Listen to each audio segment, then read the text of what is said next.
Ladies, gentlemen, geeks of all ages, you are now entering BJ Shea's Geek Nation. Welcome.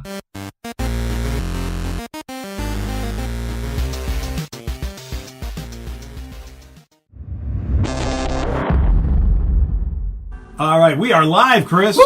All right. Well, hey, nobody's here yet. No. All right. Well, they'll watch it eventually. Jibber jabber eventually, but Jibber anyway, jabber. Geek Nation. You know, we've been talking to you about how myself, the Reverend Enfuego, and BJ have been playing Gloomhaven. Well, we're going to show you a little bit of what that looks like today. Oh, look at that! It looks just like this. Look at that. That's what Gloomhaven looks like. This is Here's one what it of looks our. like. Sorry. This is one of the side adventures we uncovered as part of a treasure. It's called the Well of the Unfortunate. Oh, yeah. Basically, it's an enchanted wishing well, and we got hired Spoiler by a alert. guy to... oh, that's right. If you're playing Gloomhaven and you haven't seen this yet, Whoops. look away. Yeah. That's right. A guy hired us to take his daughter's doll and drop it in this wishing well over here, make a wish, and hopefully she will be all better because she's sick and none of the doctors in the land can help her out. Well, us being purely good-hearted and charitable fellows, They're paying us. They're totally paying us. Totally paying us. Yeah. So the original plan was for me, the scoundrel, Oh, yeah. to hightail it through here as fast as I could, just get straight to the well, boom, done, and we're out. And we don't have to worry about killing all these big monsters that are in our way. Yeah, all of these standees are, these guys are all monsters. And these minis are us. Yes. And hey, Paul, what's up, buddy? Hi, Paul. So as you can see, we got imps and we've got shamans and we've got scouts and then we got these badass golem guys. Stone golem. Yeah, they're not happy with to see us. Those are the big brutes on the table. Luckily, there's only 2 of them. And I have to meander past some traps and get in here past 3 spirits and drop the doll in the well. Simple, right? Well, that's all we gotta do. only one way to get there, and right now I've got somebody blocking my path, and I can't get through her as it stands right now. And well, let's just say our plan obviously hit kind of a snag right out of the gate, which is what plans usually do. Yeah.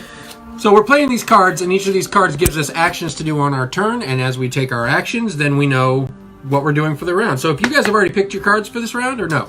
As a matter of fact, I have. I have too, because I'm doing what you call a long rest, which means I do nothing. Useless!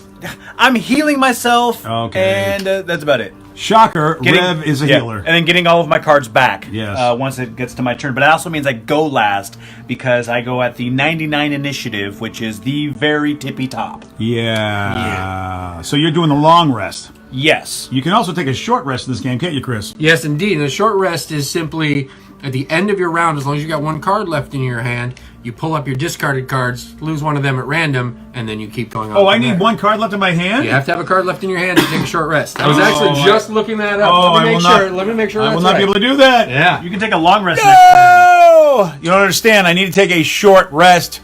Perhaps there's a reason for it. Like, I don't know, maybe this card right here that will say do that. No, and I'm wrong about that. Yes! You have to have 2 cards in your hand at the Yes! start to take a long rest. wait a Or minute. one card in your hand to take a long rest. But Oh, you can't. I got 4 cards in my hand.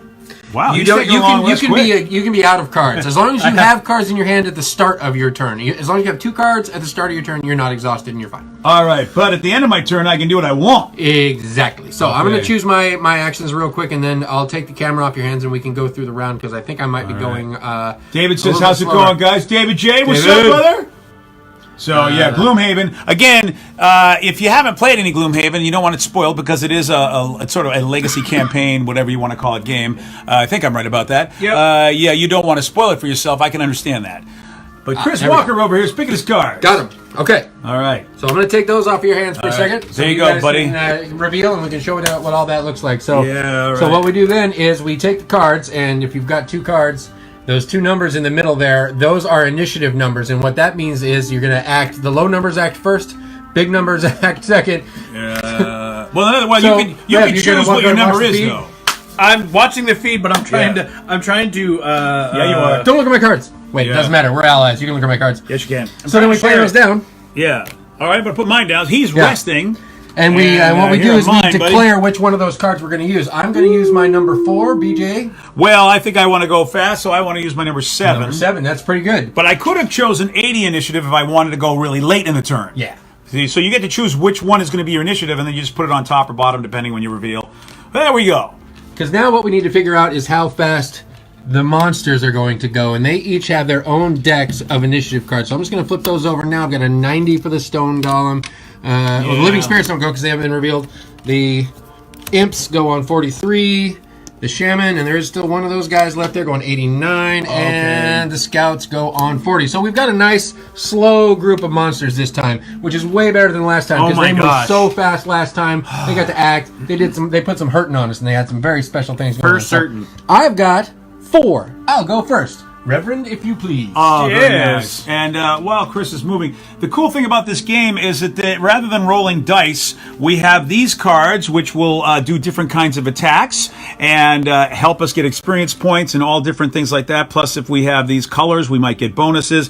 And then the dice are here in what's called our attack deck. Our mod deck. Attack mod deck. Attack mod deck. And you'll see whether or not Chris's attack will be what he wants it to be. So these cards will pretty much be, all right, I will get to do a ranged attack of a range of 3, and I'll attack my guy for 2. At least that's what it'll be until it gets modified. And, oh, God bless. And so I have 2 options on each card, a top and a bottom. And on my turn, I choose the bottom of one card to do and the top of another card to do. And I can do them in whichever order I want as long as I remember which one is which. You can't do 2 tops and you can't do 2 bottoms. Exactly. Which sounds really wrong. Yeah, a little bit. But you know what I mean, Rev.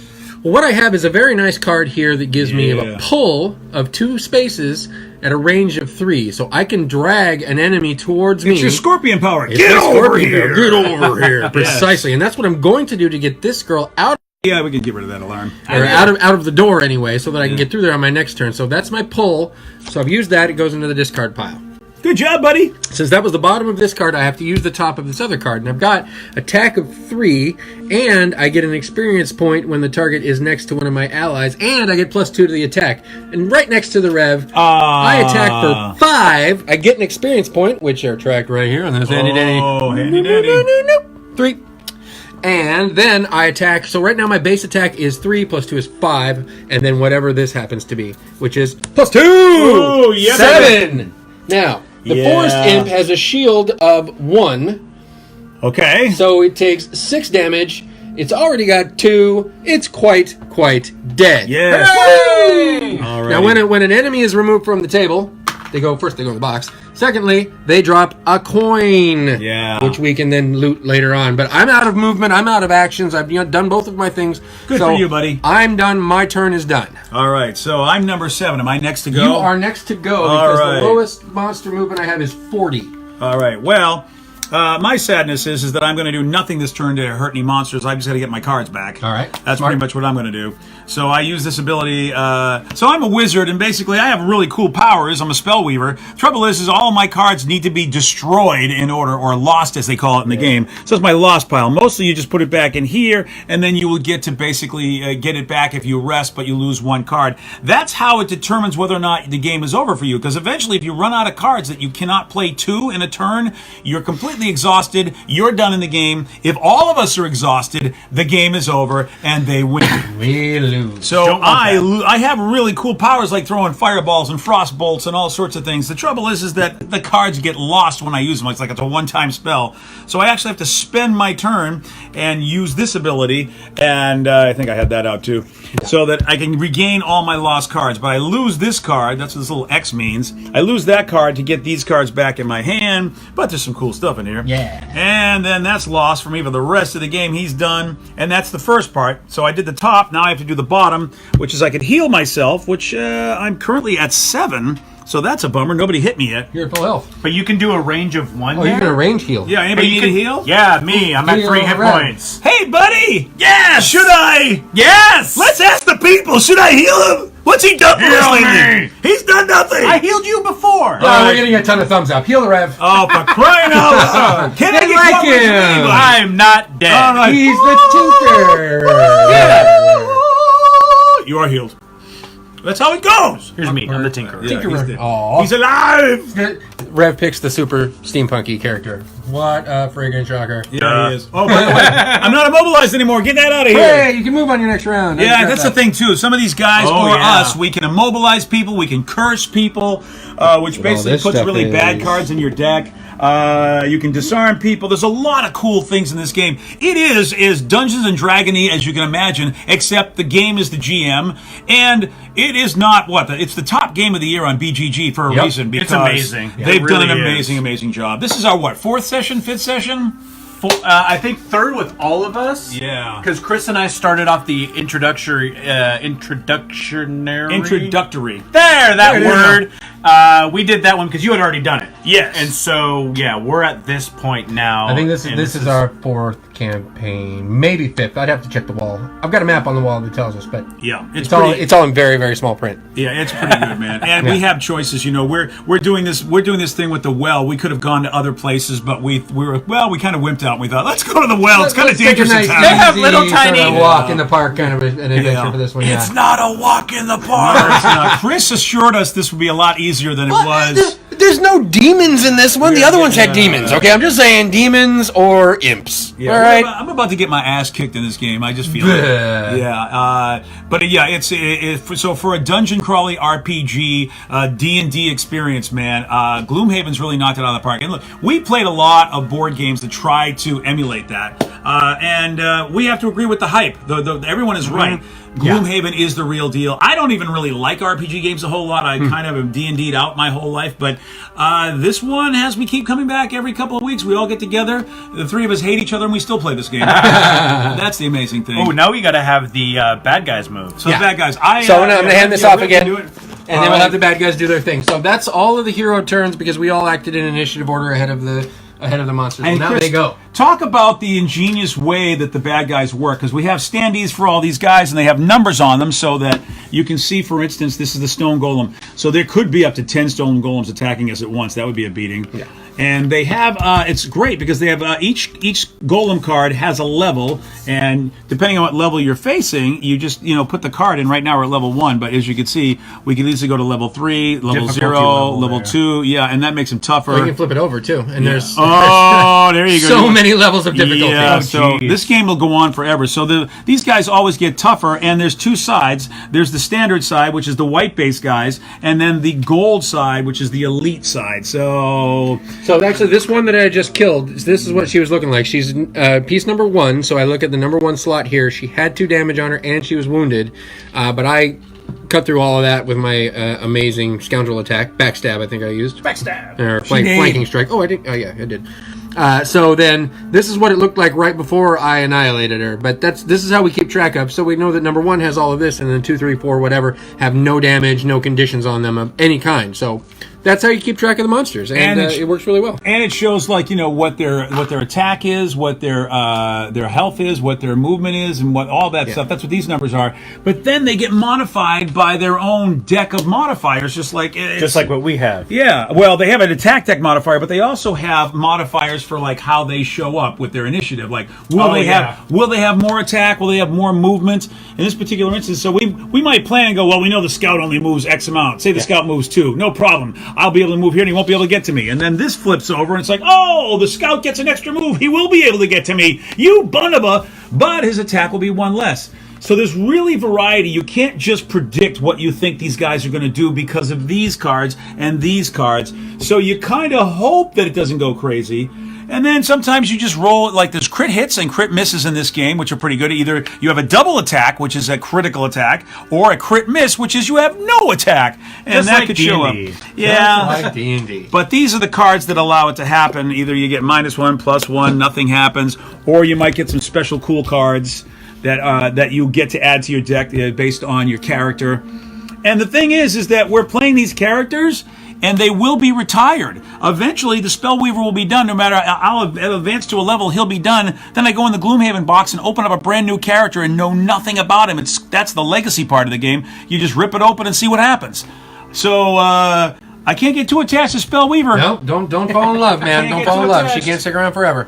Oh, So yeah. we're going to do the Vermling Scout attack, and Do then it. probably turn you guys loose so we can get back to finishing up this game, but show you how it looks. So this is their card, this is their initiative, and this is any special mods they have to it. So we take a look at where the scouts are on the board, and right now there's only 2 left. There's number 4 and number 3. Yeah. And they have, on this attack, no range, so they have to move to get adjacent to somebody in order to attack them. Their normal movement is 3. They get +1 on their movement. So they're going to move 4. For 2 movement, they're going to move. This guy's going to move right next to us. He had to use up 2 of his movement points because this log counts as difficult terrain. That's difficult terrain where this tree is impassable terrain. So this number 4 here, though, he moves his full movement, which is, He's a what did I pain. say, 4? He's a 1, jerk. 2, 3. He also doesn't need to move all the way. Oh, to they're get really there. close to me, Chris. So, yeah, they are. But the good news is, for you anyway, is I think... Oh, no, yeah, you're going to get 1 hit, I'm going to get 1 hit. Even though this enemy is exactly the same distance away from both of us, my initiative was higher, so I get attacked first. However, this enemy is directly next to these 2 guys, and BJ's initiative is higher than Rev's, who took his long rest, which means he goes absolutely dead last. Yep. All right, so number 3 attacks me for -1. So right now he's attacking for 0. So whatever this mod is, they're null. So that is not an attack. But this also means I have to reshuffle their mod deck. So yeah, that null means absolutely nothing. Crit Nothing happens. miss. Crit miss. Which is David great. says, I'm going to go buy this game. Thank you guys for showing this. It is worth it, David. Every Yeah. penny, my friend. Believe all the hype. It is fun. Make sure you've got the game plays up to 4, but just about everything I've read online says 3 is optimal. Just because we're not tripping over each other, we don't spend as much time basically negating each other's moves because the thing we were going to attack was not there when they got there. And 2 is absolutely brutal. Oh yeah, it is. Yeah. Yeah, 4 isn't horrible. So if you have 3 other players that really want to play, great. But he's right. If you only have 2 other players, that's optimal. All it's right. good. It's good, baby. So here comes BJ's attack, which is +0. Yeah, he doesn't So do attack it. 0-0. Woo! All right. That's how I do it. Boom, baby. That's how I do it. So we're gonna get back to our dropping a wish in the well. Yep, Chris. Yeah. Chris on here asked if it's something like Pathfinder or D&D. Yes, essentially what it is it's the dungeon crawl part of a Let RPG me point to you. adventure. You're talking. let them see you. Yeah. There you go. What are you saying? But yeah, it's essentially like a Pathfinder, a D&D, a 13th Age, any of those tabletop RPGs. But what they've done is they've condensed down the role-playing part into a couple of cards that either, when you go back into town, you pick a card and you have a choice to do, and it can give you a boon or a detriment, which is these right there. Or when you go back out onto the road, you'll have one of those same things where most of the time you have to make a choice, and then you either get a bonus or a detriment depending on what happens. You never know what's going to happen. And then you get into the dungeon and you do the dungeon crawl, and your adventure at that point is over. And yeah, it's essentially like an RPG. It reminds me a lot like Hero Quest back in the day. If you're one of the Yes. older nerds like us, Oh, yeah. you'll remember it from the late 80s, early 90s. It's essentially that, but no person has to be the dungeon master. The game plays it all out for you, so you can all participate in the adventure. Now, before we head out, Chris Corbin says, "Hey, Rev!" Hi! Hi, Chris. And David says it reminds him of chess meets D&D meets magic. I don't know if that's really the case. It's got a little bit of each of those things, I think. Not It's got only card play. Uh-huh. It's got the random factor of that. It's got D&D chess with the movable pieces. It would be like AI chess, almost like battle chess, maybe from if you remember the old computer games. Yeah. As far as the Pathfinder card game that you play, Rise of the Rune Lords, Rise of the Rune Lords? Yeah, that it's similar to that because once you run out of cards, like in that game, your game is over when you run out of cards. So that's how it's similar to that game. But these cards really are just ways for you to have different kinds of attacks. You choose them, but it also keeps track of how long you can play the game because you will always get You'll always have to get rid of a card in order to regroup all of your cards, and eventually you'll run out. So, and as far as, but it really is very much like, it's like D&D and Pathfinder as far as the role-playing games themselves. Yeah, absolutely. Yeah. So thanks for watching Geek Nationals, and this video is going to live on our Facebook page forever, so have fun if you didn't catch the whole thing and you want to go back and watch it some more. But yeah, until next time, man, stay nerdy.